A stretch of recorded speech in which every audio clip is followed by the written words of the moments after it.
यांनी जिल्ह्यामध्ये अनेक ठिकाणी वनविभागाच्या असणाऱ्या जागा या मूळ वनविभाग म्हणून जी अपेक्षा आहे त्या अपेक्षा लक्षात ठेवून विकसित करणं सुरू केलं आहे। त्याच्यामध्ये बापूंसारखे लोकप्रतिनिधी जेव्हा असतात त्यावेळेला वनविभागाची ही योजना लक्षात घेऊन ते अधिकाधिक निधी आपल्या मतदारसंघात कसा नेता येईल असा प्रयत्न करतात।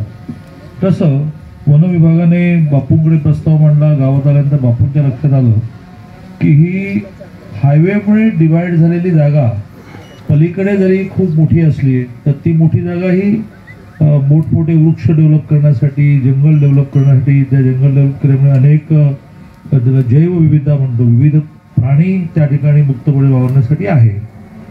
पण ही हायवेने डिवाइड झाल्यानंतर उरलेली 5 एकर म्हणजे 2 हेक्टर जागा ही आपल्याला लोकांनी त्या ठिकाणी भेट द्यावी, असं एक चांगलं वन उद्यान डेव्हलप करता येईल असा विचार करून आधीचे पालकमंत्री राधाकृष्ण विखे पाटील यांना बापूंनी विनंती केली। त्यातला पहिला टप्पा आता पूर्ण झाला। 1 एप्रिल नंतर जेव्हा नवीन निधी येईल तेव्हा उरलेला टप्पा आपण पूर्ण करू। पण पहिला टप्पा इतका सुंदर झाला आहे की त्याचं उद्घाटन लगेच करून टाकलं तर उद्यापासून लोकांची भेट देणं सुरू होईल, ज्याबद्दल माझ्या मनात काही कल्पना आहे ते मी सांगतो। तर अशा नांदणी वन उद्यानाच्या लोकार्पण सोहळ्याला व्यासपीठावर उपस्थित या राज्याचे माजी मंत्री आणि या मतदारसंघाचे आमदार, आम्हा सगळ्यांचे नेते सुभाष बापू देशमुख व्यासपीठावर उपस्थित, ज्यांचा उल्लेख बापूंनी केला की सरकारी नोकरी करत असताना ती नोकरी नाहीये, ते मिशन आहे आणि घर म्हणून काम केलं पाहिजे असा विचार करणारे फार सरकारी कर्मचारी कमी असतात। आता कमी असतात असं म्हणताना स्वाभाविकपणे असतात हा त्याच्यात अभिप्रेत अर्थ आहे। त्यातल्या असतात मधले एक धैर्यशील पाटील मला 2-3 वेळेला डीपीडीसीच्या बैठकीत जाणवलं की जे आपला घराचा पडदा कसा असावा हा सुद्धा माणूस बायको आणि नवरा मिळून विचार करतात आणि तोही कसा मॅच होईल वगैरे वगैरे बघून आणतात। पण ते एवढंसं घर सुद्धा त्यांना लोकांनी त्याच्यामध्ये आल्यानंतर त्यांना आनंद मिळावा असं वाटत असतं। तसं आपली सरकारी नोकरी मिशन म्हणून करणारे आणि त्यामुळेच इतकं सुंदर गार्डन डेव्हलप झालं असे धैर्यशील पाटील, उपवन संरक्षक आणि त्यांची टीम। पण एकट्या माणसाने कधी काही होत नसतं, त्याची टीम असते। डॉक्टर हविनाळे जे जिल्हा नियोजनचे सदस्य आहेत, नांदणीचे sarpanch Shivanand Bande, ACF Baba Hake, RPO Deepak Khalane, retired DYSP की ज्यांनी हाही एक पॅटर्न आता महाराष्ट्रामध्ये डेव्हलप झाला पाहिजे की त्या गावातला जो कोणी टॉपला गेलेला अधिकारी रिटायर होतो त्यांनी गावात परत आला पाहिजे।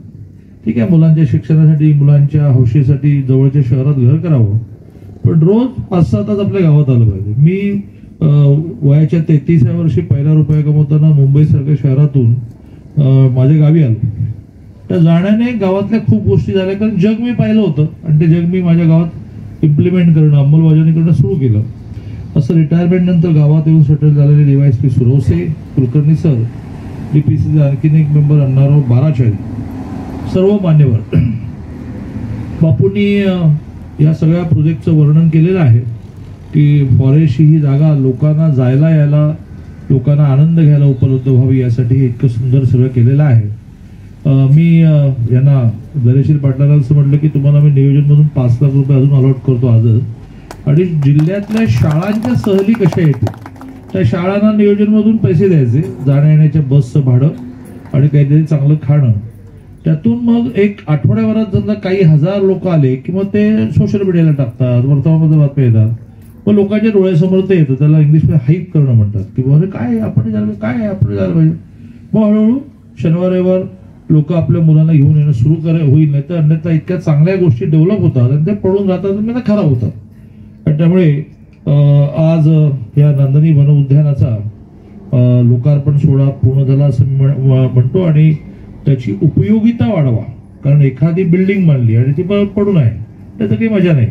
त्या बिल्डिंग मध्ये इतका लोकांची गर्दी व्हायला पाहिजे की वाटलं पाहिजे की वरचा एक मधलं बांधून टाकलं, नाहीतर काय होतं की याला हे गुरं ढोरं आणि काहीतरी पत्ते खेळणं वगैरे चालू होतंय, हे बंद करून टाका। त्यामुळे हे लोकांना उपयोगी होईल असा आपण प्रयत्न केला पाहिजे, कारण आता हळूहळू समाजाची स्थिती अशी निर्माण झाली, मी आता आकडेवारी सांगत नाही, परंतु देशाच्या दारिद्र्य रेषेखालची माणसं यात मी पूर्णपणे मोदीजींना श्रेय देईन की त्यांनी ज्या प्रकारच्या लोककल्याणाच्या गरिबांच्या कल्याणाच्या योजना आणल्या, मग ती मोफत गॅस पासून मोफत घर, आता उद्या 15,000 घरांचं लोकार्पण होणार, ते काय घरं झाली येतो. अशातून दारिद्र्य रेषेखालची माणसं ही हळूहळू बऱ्याच स्थितीत कसं येतील असा त्यांनी प्रयत्न केला. 80 कोटी लोकांना कोविडमध्ये मोफत रेशन सुरू केलं.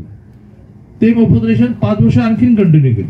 का तर मग एक 80 कोटी लोक असे आहेत की त्यांना 2 वेळचं जेवण किमान आपण द्यायला पाहिजे. तर अशी जशी पोटाची भूक भागेल तशी एक मनाची भूक निर्माण होते.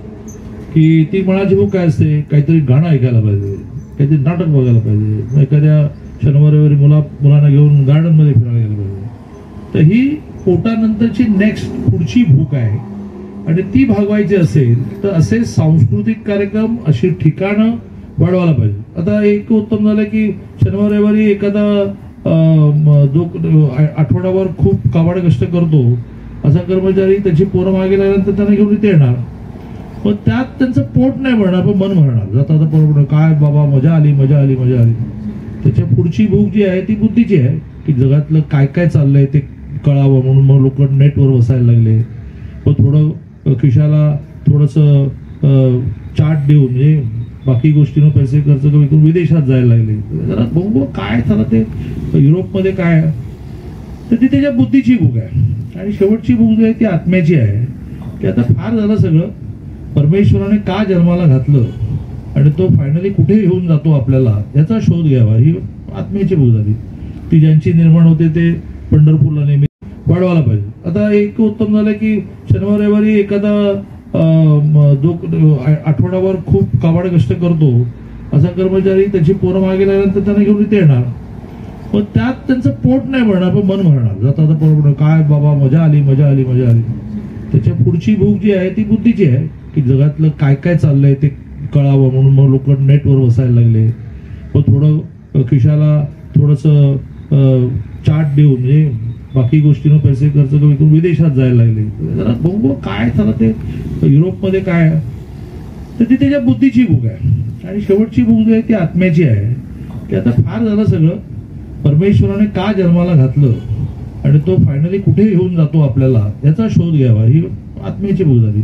ती ज्यांची निर्माण होते ते पंढरपूरला नियमितपणे येतात, रोज सकाळी साधना करतात आणि एके दिवशी आई आपल्या बायकोला मुलांना सांगतात की जरा आता मी जातो शोध घ्यायला, असं म्हणतो ते पण जातात. तर ती संख्या कमी असते. पण पहिली संख्या काय आहे, पोटाची भूक जी सगळ्यांची आहे. हळूहळू दुसरी भूक शेकडो नाही, हजारो नाही, लाखो नाही, करोडो लोकांची वाढायला लागली. त्याच्यातून रामजन्मभूमी दोन्ही भूकेचं प्रतीक आहे की त्याच्यामध्ये मनाची भूक पण आहे, राम लल्ला का दर्शन व्हा, काय मजा आई. आणि शेवटची भूक पण आहे आध्यात्मिक भूक, त्याच्या आत्म्याची भूक. रामाचं दर्शन झालं, राम आयुष्यात कृतकृत्य झालं. तर मला असं वाटतं की सगळ्या गावांनी आता ह्या टप्प्यांवर विचार केला पाहिजे की गावातला एकही माणूस उपाशी राहता का नाही, रोजगार काही निर्माण करूया का की ज्यातून 100-200 जणांना हाताला काम मिळेल. मग गावामध्ये महिन्यातून एकदा असा एखादा कार्यक्रम करता येईल का त्यातून मनाची भूक निर्माण होईल. प्रवचन आहे, कीर्तन आहे, उत्सव सगळे पुन्हा रिवाईव्ह करायचे, सगळे करायचे उत्सव. आणि मग तिसरी चौथी भूक जी आहे मग ती बुद्धीची आहे. तर गावात लायब्ररी डेव्हलप करता येईल का, ई लायब्ररी डेव्हलप करता येईल का ज्याच्यामध्ये जगातलं कुठलंही पुस्तक पटकन बघता येईल. अच्छा इंग्लंड मधल्या लेखकांनी लिहिलंय, काय त्यांनी कविता केली आहे ते एका मिनिटात बघता येतं. आणि मग चौथी भूक जी आहे आध्यात्मिक, त्यासाठी सुद्धा गावामध्ये ती अशी आता ध्यान मंदिरं उभी केली की ज्याच्यामध्ये मेडिटेशनने माणूस आत जाऊन विचार करतो की आत काय काय आहे, आत जाऊन विचार करतो की बाबा एकूण सृष्टी का निर्माण झाली. त्यामुळे या जिल्ह्यातल्या प्रमुखांनी ह्या भागातल्या लोकांसाठी एक चांगलं ठिकाण डेव्हलप केल्याबद्दल बापूंचं मी मनापासून अभिनंदन करतो. त्यातला पुढचा टप्पा मी लगेच 1 एप्रिल झालेला देतो आणि बाकी असे काही विषय आपण विकसित करावेत अशा प्रकारे सूचना करतो.